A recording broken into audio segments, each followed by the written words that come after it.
Учир нь үл тайлагдах нууц аль дээр болоод өнгөрсөн хэрэг явдлыг үнэн мэнийг яаж мэдэх вэ? Эхний арга нь болохоор баримт факт болон шинжлэх ухаан дээр тулгуурлан аль болох баримт нотлохотой үннийг хайх. Хоёр дахь арга нь бол далтын хүч, зүүн бэлгийн чадвартай хүнээс тусламж хүсэх юм. Ингэж ярихаар итгэдэг хүч байна, итгэдэггүй ч хүн байна. За тэгээд энэ нь өөрөө хизээч ярьж тусахгүй асуудал гэдэг шиг хүмүүсийн хоёр тал болгон хувааж чаддаг сэдв билээ. Энэхүү сэдвэр телевизийн шоу хийсэн бидний мэлмийн хүртэл болж бүр үнэн олон дэмжигчтэй болсон байдаг. Тэр нь мэдээж та бидний мэдэх legendary show зүүн бэлгийн тулаан юм. За та багтаа үзэж байсан уу? Хэрвээ үзэж байсан бол таны бага насаар энэ удаагийн бичлэгээр айлцгаая. Сүүлийн үед зүүн бэлгийн тулааны худал хуурмаг байсан гэсэн олон баримтууд гарч ирсэн. Тэр сэтлэг ч гэсэн хүндэх болохоор та бичлэгээ дуустал үзээрэй. Таны хүй дахгүй гэдгийг чигчээ хуруугаараа амлая.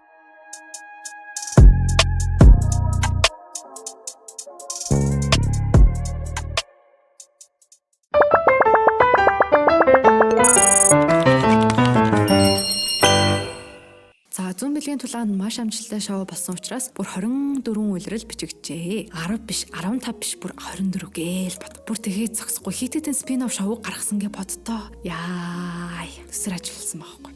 2011 оноос 2016 оны хооронд зүүн бэлэгтнүүд мөртлөг хийж байна. Шоу 6 улирлыг гаргасан байна. Энэхүү шоугаар зүүн бэлгийн тулаан нэвтрүүлгийн ялагчид шийдэгдээгүй хэрэг, сүнс чөтгөр шүгүүлсэн газруудаар явж ер нь найдваргүй болсон хэрэгүүдээр ажиллаж мөртлөг хийж байсан байна. 2018 онд зүүн бэлэгтнүүдийн сургууль гэх нэртэй шоу өргөн дэлгэцийн хүртэл болжээ. Энэ нэвтрүүлгээр 50,000 хүн тэр шоуны кастингд бүр оролцоод тэрнээс 2,000-ыг шигчиж аваад заяа. Бүр сүүлд нь 50 хүнийг л шалгалтанд оруулж эцэстээ 12 нь л тэнцэж тэр сургуульд нь сурсан юм байх өө. За тэгээ сурагчдын хувьд өмнөх улирлын ялагчдын удирдлаганд өөрсдийн зүүн бэлгийн чадвараа сайжруулах арга барилуудад суралцжээ. 2023 онд экстра такси буюу зөнтэй такси гэж нэрлэж болохоор шоу мөн гаргасан байлаа. Энэхүү шоуны үеэр зүүн бэлгийн тулааны ялагч нар таксины жолоочийн үргийг гүйцэтгэж хүмүүсийн авах хүрхийг хүссэн газарт нь хүргэж өгөх зураг зорчигчийн талаар өөрийнх нь хүртэл мэдэхгүй гайхшруулан баримтуудыг дэлгэдэг ажээ. Гаргасан жилдээ буюу 2023 онд бас нэг спин-оффыг гаргасан зүүн бэлэгтнүүд хүчтнүүдийн тулаан байв. За нэрнээс нь та нар маань ер нь юу гарахыг гадарлаж байна уу? Ер нь бол тэгэл зүүн бэлгийн тулааны улирлын ялагчид оролцож хамгийн хүчтэйг нь тодруулах нэвтрүүлэг гарсан юм байна. Эннээсээ бүр цаашлаад 2024 он зүүн бэлэгтнүүд дахин нэг тулаан нэр шоу гаргажээ.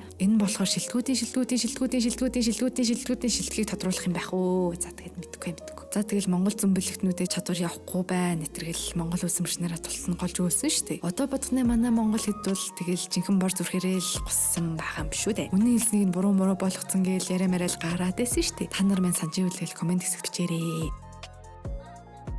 За тэгэл манай шоу бас л хөрхөн олон мафантай л болж өнгөрсөн.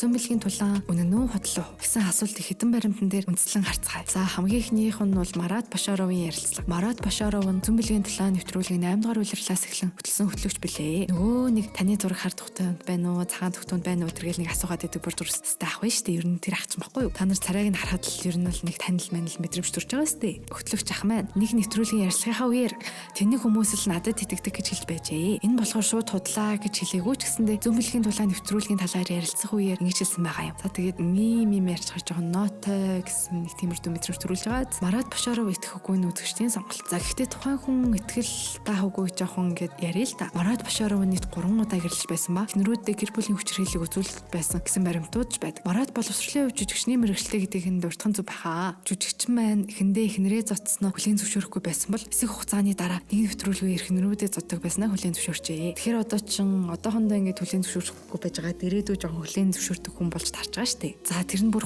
эхнэрээ 3 сартай жирэмсэн байх үед нь болж өнгөрсөн байвал яах вэ? За тэгэл гэр бүл дотор юу болсныг үзэгчд маань ер нь бол яг ямар харсан биш тэгээ мэдгүй шүү дээ. Гэхдээ ингээд гэр бүлийн хүчирхийлэлт чи хэцүүст байгаа. За та нар маань энэ хүнд итгэж болох уугүй юу гэдэг шийдвэрийг өөрсдөө л гаргана шүү дээ. За баримт 2 нь болохоор там руу яв гэсдэг гэх нэртэй баримтат кино юм. Тухайн кинонд 2019 онд өргөн дэлгэцийн хүртэл болсон. Тухайн баримтат киноны гол зорилго нь бол зүүн бэлэгтнүүд гэж нэрлэгдээд байгаа эрхмүүд үнэхээр чадвартай эсгийг шалгахад оршиж байсан юм. Тухайн нэвтрүүлгийн үеэр ихэнх зүүн бэлэгтнүүд камерын өмнө хийж чадаж байсан зүйлээ барахгүй байлаа. Тэдний нэг бол Анатолий Леженев юм. Тэрхүү зүүн бэлгийн тулаан шоуны 12 дугаар улирлын 2 дугаар байрыг эзэлсэн зүүн бэлэгтэн. Анатолий өөрийнхөө чадрыг үл таних нисдэг биетээс буюу харин биетийг харсны дараагаар олж авсан гэж ярьдаг. Тэрийн явдал яаж өнгөрсөн бэ гэвэл нөхөр таваар иш вэ штэ. Нэг өдөр хотоос холгүй байдаг цэцлэнгийн байшингаа эргэх гэж явж байгаад харин биетийг харсан. Тэрнээс хойш л ирээдүйд болох зүйлсийг баг багаар таадаг болж өрсөлдөд тэр чадвар нь хөгцсөөр ирээдүйг хардаг болсон юм уу да. Өөрийнх нь ярьж бугаар бол өнгөрсөн ирээдүй айл алийг нь харж чаддаг. Металлын зүйлсийг өөртөө зүйлсүүдээ татаж чаддаг гэж ярьж байв. За бараг л доктор Стрэндж X хүмүүсийн магнито шиг чадвартай болсон байх юм бах өө. Тэгээд Анатолиг там руу явах гэсүүд баримтад нэвтрүүлгийн үеэр урьж оролцуулан түүний шоуны үеэр хамгийн сайн давсан даалгаврууд энийг болох багааж нуух зүүнийг олох даалгаврыг гүйцэтгүүлсэн байна. Ер нь л зүүн бэлгийн тулааны юулийн нэгдүгээр шатн дээр нэг тийм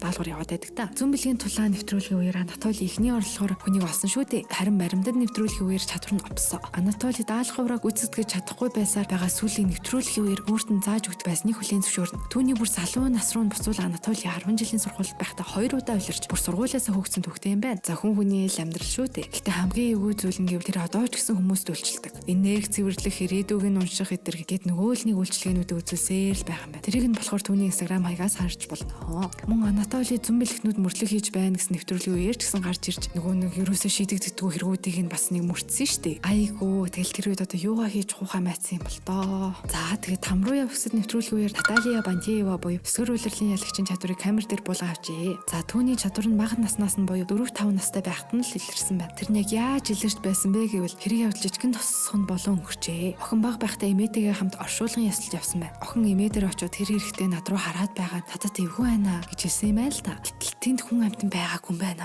Тэгчил эмээ охинод алдын чадвартай гэдгийг олж мэдсэн төгтэй юм байна. Эмээ нь бас алдын чадвартай шулам гэсэн. Тэгээд тийм учраас охиндоо хамаг мэддэг чаддаг байсан зүйлээ заасан л гэж байна шүү. За тэгээд залуу насндаа хараалж чадах хүртэл хийдэг байсан юм байх уу. Ярьцлагын үеэр колонд хүртэл орж байснаа хэлнэ. Гэтэ бүр тэр нь сүултээ заллингийн хэрэгээр шоронд орж байсан нь ер нь бол олон хүн мэддэг л дээ. За эцэст нь засраад сүм хийдэд очиж өөртөөгөө болон өөрийнхөө чадвартай ажиллах олон жилийн мөрөглийн дараа түүнийг чатах хараал хийдэг байсан. Гэхээр цагаан шидийг л зөвхөн ашигладаг болсон зэрэгэд нэвтрүүлгийн үеэр зөндөө юм ярьсан. За тэгэл бараг л кино шиг л амьдэрсэн байгаа юм да. Тэрбэр зүүн бэлгийн тулаан нэвтрүүлгийн дараа хуваараа бизнес эрхэлдэг болсон бөгөөд хүмүүсийн ирээдүйн өнгөрсний харж засал ариутгал үлдэж өгдөг болсон байв. Там руу явсад баримтат нэвтрүүлгийн багийнхан нууц камертайгаар зөнчүүд яг л энгийнхэн үзүүлж байгаа юм шиг үзүүлсэн байгаа. Тэгэж үзүүлсэн сэтгүүл зэмх эмэгтэй маань зөнчүүд интернетээс авсан 3 эрэгтэй хүний зургийг үзүүлээд энэ 3-аас нөхрөө сонгох гэж байгаа гэж хэлжээ. За тэр 3 зургийн нэг нь педофил одоогоор шоронд ялаа эдэлж байгаа хэрэгтэн байсан. Тэр хэрэгтний зураг нь зөнчөдмөр бүр маш их таалагдаад бүр тэр эмэгтэй боёо сэтгүүлчид хөрөө болохыг зөвлөд авсан байна. Харин Ирландийн ерөнхийлөгчийг зөнчмөнд архины хамаарлтын механикч гэж тодорхойлсон байвал яах вэ? Яа, их хөрхи ерөнхийлөгч гэх юм. Энэ үйлчилгээний төлбөр нь 35 мянгаар өдбөл болсон байна. За тэрийг нь өнөөдрийн ханшаар бодон үзвэл сая 542 мянган төгрөг юм. За тэгэхээр 1 сая 500 мянгаар таныг шоронгийн ялантай гэрлэхийг зөвлөж байгаа бол болчихж байгаа юм. Тэгэхээр Наталья Бантиева нэвтрүүлгийн зөрчлийн зүгээс хамгийн хүчтэй зөнчдийн нэг эдэргээл үдэр гэж бодогдож байсан шүү дээ. Тэрээр бас л мөн зөнчд мөрдлөг хийж байна гэсэн нэвтрүүлэгт оролцсон. Тэгэл бас л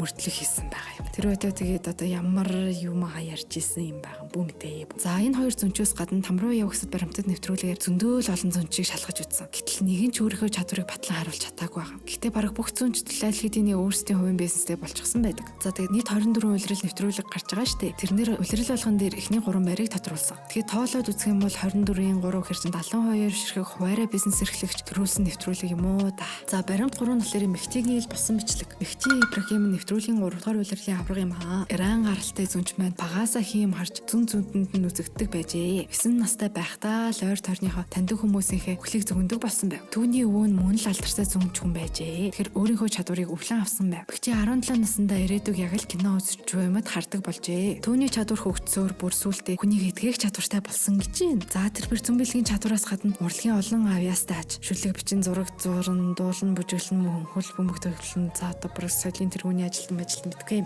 тиймэрхүү юм шүү. Түүний хэлбээр зохиосон шүлгэнд хүний зүрхний хүчнийг намдаах хүчтэй. Харин хүүхдийн шүлгэнд хүүхдийг тайвшруулах хүчтэй гэжээ. Түүнийг зурсан зургийг харин хайр, аз жаргал, эрүүл мэнд авчрах хүчтэй хэмээвсэн байна. За бараг цементэн дээр цэцэг ургуулахаас бусыг чаддаг юм байх уу. Түүнд алдар нэр зүүн бэлгийн талаа нэвтрүүлгийн 3 дугаар улирлын ялагч болоход ирсэн юм. Шүүгэн тарсан бичлэгэн дээрээ тэрээр өөрийгөө зүүн бэлгийн талааны ялагч болоход 350 мянган долларыг төлсөн гэв. Гэхдээ тэр шоуны дараа шархаа нөхөд бүр илүү баян болсон гэдгийг ярьсан байлаа. Тэгэхээр агуу зөнч маань ч гэсэн эвгүй болоод явчихж байгаа юм л да.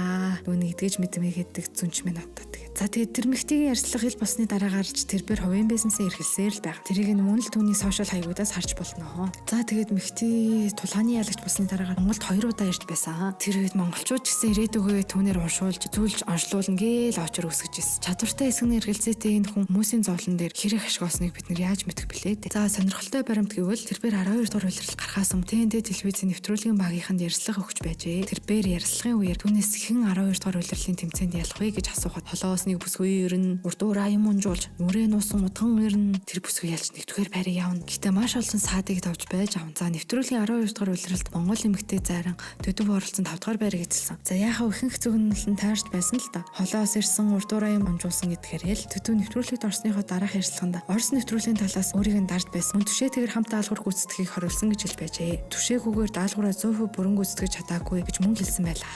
Нийт 2 удаа Монгол хүн зүүн бэлгийн талаанд орон шигшин үлдэж байсны нэгэн төдөв юм. Тэр хоёр маань хоёулаа л 5 дугаар байрыг эзэлсэн байна. Хоёр дахь оролцогч нь бол 22 дугаар улирлалд оролцсон Заран Эрдэнэсэн байлаа. За баримт дөрөв нь бол нэвтрүүлгийн хуучин редакторын ярьцлага юм. Олег Лоскутов зүүн бэлгийн талаанд нэвтрүүлгийн 1-с 3 дугаар улирлын редактороор ажилласан ирэх юм. Тэр бэрхэл шууган дарахуйц нэгэн ярьцлага өгсөн. Тухайн ярьцлагын үеэр төлөв шоуны хамаг л ноу хавг ярьж өгсөн л доо. Мөн шоунд оролцогч нарын хэтэр мэдээлэл авдаг байсан үнийн дүнг нэрлсэн байна. Нэг удаагийн мэдээлэл нь $30,000. Шоуны ялагч болох төлбөр нь $300,000 гэжээ. Өмнө Мэгтигийн хэлсэн төлбөртэй ойролцоол сонсогдож байгаа юм. Олег нь эхний 3 улирлал дээр ажиллаж байсан болохоор тэр үед энэ үнийн дүнгийн байгаад харин Мэгтигийн үед болохоор тэр нь 350,000 болсон юм байлгүй дээ. За тэгээд хэрвээ дөнгөж карьераа эхэлж байгаа зүүн бэлэгтэн мөнгөгүй бол яах вэ гэвэл энэ тал дээр ч гэсэн арга байгаа. Олегийн ярьснаар бол зүүн бэлгийн талаанд нэвтрүүлгийн анхны улирлын ялагч ийм гэрээгээр мэдээлэл авдаг байжээ. Тэрээр ялсныхаа дараагаар өрийн олох ашигын хуваар гэрээгээ хийж ялагч босааж өмнө нь гарсан мэдээллүүдээс дүгнүүл нэвтрүүлгийн анхнаас эгэл бус зүйлийг хардаг гэж нэрийддэг хүмүүсээс шалгаруулан аваад төлбөртүүлж чадах эсвэл ирээдүйд ашиг авчрах хүнийг ялагчаа болгодог байна. Оролцогч харин шархаа нөхөдөө өөрсдийг нь хүнзэлж итгэсэн үзэгчтэй хэрэгтэй хэрэггүй өнөө худал нь мэддэхгүй юм ярьж заллин хийж орлогоо нөхдөг бачээ. Өмнө ярьсан дөрвөн баримтыг та хэд нэгтэлж өөрийн дүгнэлтэд гаргана бизээ. Хүн хизээ зүүн бэлэгтэн далдын чадвартай хүн дээр очдөг. Асуултын хариулт бол өөр итгэх найдах зүйлгүй болсон үедээ л очдөг шүү дээ. Үнийг өөр итгэл найдваргүй ээжтэд итгэхээр болсон байх үед нь баталгаагүй мэдээлэлээр хангаж өөрсдийн халаасыг дүргдэг шоуны 24 улирал хийгдсэн байгаа. Энэ хугацаанд хэрэг хүн хохирсон тоолоод баршгүй. Хэрэг танд бичлэг маань таалагдсан бол лайк болон саб дараарай. Мөн комментоор өөр яриулахыг хүсэн шоугаа бичээрэй. Би та нарынхаа бүх комментийг уншдаг шүү дээ. Мөн дараагийн бичлэгээрээ уулзлаа. Түр баяртай.